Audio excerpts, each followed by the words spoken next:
To Mr. Elon Musk, remember when CEOs of a company were actually involved in that field? When car CEOs were engineers, drivers, and gearheads? Where did the DeLoreans, the Iacocas, the Dodge brothers, the Lewis Chevrolets of the world gone to? Who decided that a woke Zeit CEO, a sneaker company or seed company CEO, was better than a gearhead? A gearhead that knows the cars that they make and knows the people that want to buy and drive those cars. Call me naive, but I believe that such car companies are a massive success. Build a realistic EV, or a real muscle car, or a long, low, wide sedan, or a small, practical pickup. Gamer CEOs for game publishers, a chef CEO for a restaurant chain, and a gearhead for a car company. Sure, an entrepreneur type CEO, money guy, finance guru, Wolf of Wall Street type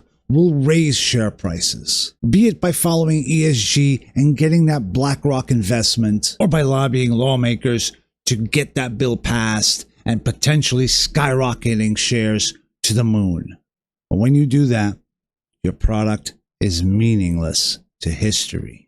And by extension, the CEO is meaningless to history. Tim Cook has pushed Apple shares to their highest, but it's Steve Jobs that will be remembered. So this is my appeal to one individual, a CEO many times over that I believe wants immortality more so than making money. I'm talking about Elon Musk.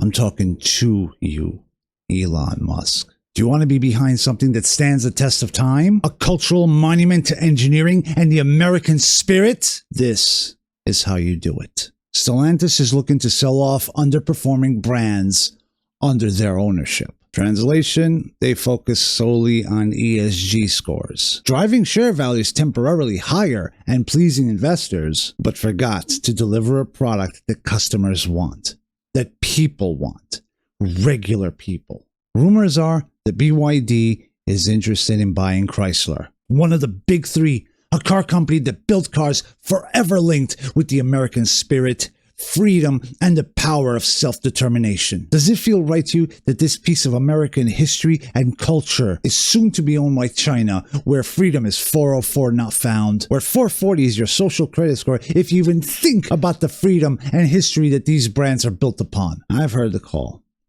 I thought it was an error. I thought my hero's journey had ended when I returned from the military. I was a different man. Grizzled, beaten, broken, but undefeated. I thought my journey had ended. In reality, it's only the beginning, and I'm finally ready to admit that I hear that call. I know what I must do. I have a proposal for you, Elon, and it's unlike any proposal you've heard. Outbid BYD. Buy Chrysler, #Save Dodge, and put the right people in charge. It won't compete with Tesla. In fact, it will complement it. I would even recommend starting a holding company and calling it Edison. Now, Tim Kuniskis was a good CEO, but we need a stubborn gearhead. One that can see what we really want as gearheads and realistically deliver. Americans are learning to cut back on this and that, learning what's truly important in a car. It's the heart, its engine, its personality. Who has the vision to run Chrysler the right way for posterity and profitable in the present? Who has the balls to stand up and say no when a committee says the car needs to have this or that? Who has the balls to stand up and say no to a billionaire, even to you? Who has the insanity to say this is what we build? Dodge, Charger, Challenger offer each with a base V6, Scat Pack 392 with 500 horsepower, and the return of the Hellcat with an even 1,000 horsepower. V8 models can be optioned as wide body as well as with manual transmissions. That includes the Hellcat and the Charger. A new trim called the Phantom.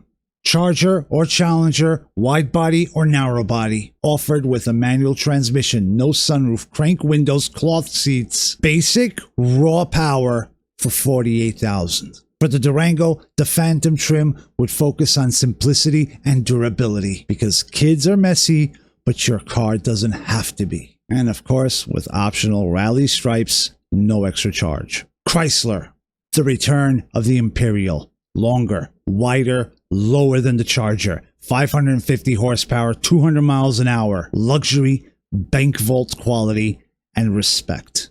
And reigniting the personal coupe segment with the return of the Chrysler Cordoba. Long and sleek, 555 horsepower, top speed of 205 miles per hour, and of course, standard with rich Corinthian leather. Sadly, Ricardo Montalban has passed away, but if William Shatner is willing, he can take on that iconic line, rich Corinthian leather, and maybe perhaps add Con! We can't forget gearheads with families, the Town & Country, V6, Scat Pack 392, and Phantom trims, if the Charger was a station wagon. From luxury to simply safe, and of course, with the optional Woody. Ram is gone. Trucks return back to Dodge, where they belong. Dodge Rams as single cabs, Dodge Power Wagons, quad cabs, and of course, the return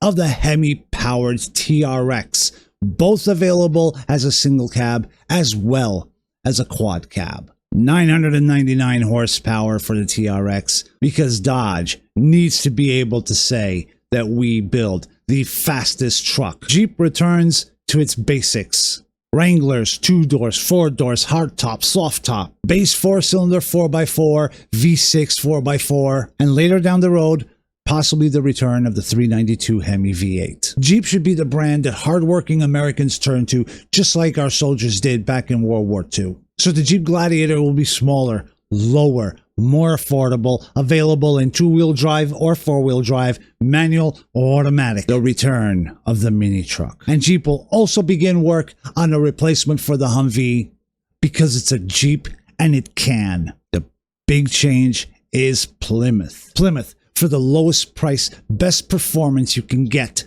Real bang for your buck. Charger becomes a Roadrunner. Challenger becomes a Cuda. Town & Country is the Fury, and the Durango the Grand Fury. The reality is that all Phantom trims are Plymouths. Plymouth needs to return for those that just want the roar of the engine, the screech of the tires, and the ease on their monthly payments. Because Plymouth needs its own shine, work would begin in haste on developing a Plymouth Prowler with a proper V8. But building great cars isn't enough.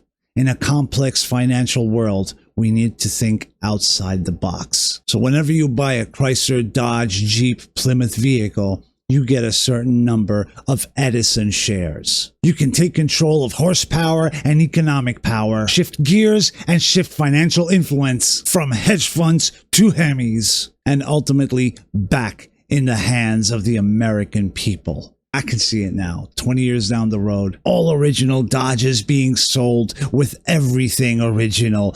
Owner's manual, receipts, paperwork, including the 5 original shares. Father handing his son the keys to the family car, complete with all the maintenance records, owner's manuals, and the original shares. So yes, I'm insane enough to propose this to Elon Musk. I'm the one stubborn enough and with the drive to get it done. Yep. A guy that has faced failure so many times. A guy that survives in this advertising entrepreneur-centric world, yet still finds the passion and drive to want to build cars. And not just any kind of car. Nobody will remember Chevy Sparks, Ford Fusions, and Dodge Hornets. But we all remember the cars that had power, the looks, and the heart. They kept running, even after being forgotten in a barn for decades. The patina of grocery runs to family trips to the Grand Canyon. We all remember the Volt-like thud when closing the doors. We all remember the seemingly small details, the sculpted pieces, chrome-plated, that last to this day on our roads. Testament to the social contract between the automaker and the buyer, the gearhead. Now this is a long shot. And maybe it's a sign I'm losing it. But it will take somebody that the world will call crazy for taking the immortality of building a car that will last forever over money.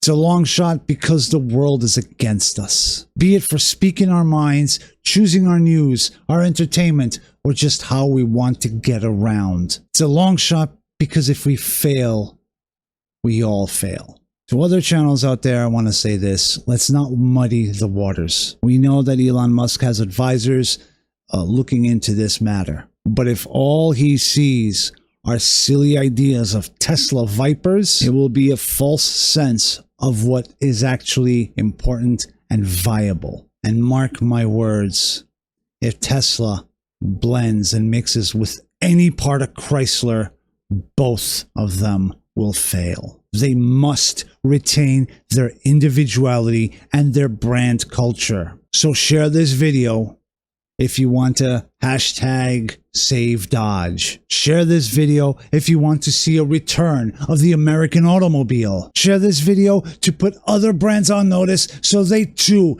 can build future classics. Share this to counter all the hedge funds that only care about share values and not memorable cars, great people, and free nations. Quarter miles, not quarterly reports. Share this because one way or another, I will be making cars. It may take me 30 more years, but I've been knocked down to zero so many times that I know the dance. You get up and you get back to work. So you can be a part of this because we're on an inflection point of automotive history where we decide to make American cars great again at the grassroots. Or you can stand and watch from behind the screen as I go about this alone. Elon, you have a huge opportunity. You are literally the only one that can make this work. Dodge can use the carbon credits from Tesla, credits that otherwise get thrown away every year. Ford and GM are in a delicate MPG balance. They can't do it. Sure, the Chevron deference opens up the EPA to challenges, but right now, in this moment in history, only you can make this work. I will say the ball is in your court, Elon. But if this message gets buried in algorithmic hell, then it's all over. That's why everyone that sees this video has to share it like you've never shared a video in your life before. And if you know somebody that knows somebody, even more reason to share this. This has to reach his ears. And I do think it will intrigue him. Because I'm not doing this for the clicks, for the money, or any clout. In fact, you may not even know if this is successful. Not until something big happens. Until then, the views would stay the same. I'm no social media whiz. I'm not good with marketing. I do know cars, math, a little engineering, and about being resolute. All are things that would revive Dodge, not just as a company, but as an American institution. And let's face it, I don't dislike the idea of running the bad boy car company. So what do you say?